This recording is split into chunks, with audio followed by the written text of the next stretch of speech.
Sorry, একটু দেরি হয়ে গেল ভিডিও আপলোড করতে। আজ তোমাদের সাথে শেয়ার করব লোকনাথ পুজোর দিন অর্থাৎ 2রা জুনের কথা। 3টে নিমন্ত্রণ ছিল আমাদের, আর সবচেয়ে আনন্দের বিষয় কর্তামশাই বাড়িতে থাকায় সকলকে কথা দিয়েছিলাম যে সবার বাড়িতেই যাব আমরা।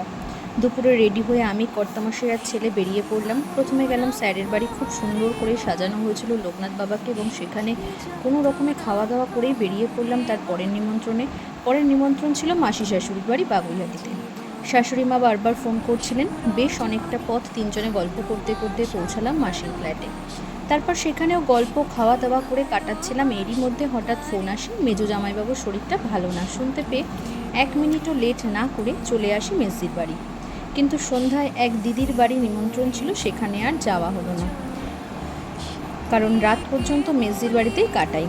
তারপর বাড়ি ফেরার সময় কর্তামশাই বলে ডিনারটা করে বাড়ি যাব। আসলে শাশুড়ি মা বাড়ি ছিলেন না, তাই যথারীতি কোনো রান্নাও ছিল না।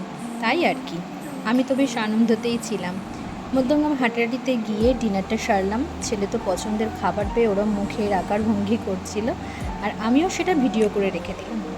সবশেষে লোকনাথ বাবার কাছে একটাই চাওয়া থাকলো, বাবা তুমি ভালো থেকো আর তোমার সকল সন্তানকে ভালো রেখো।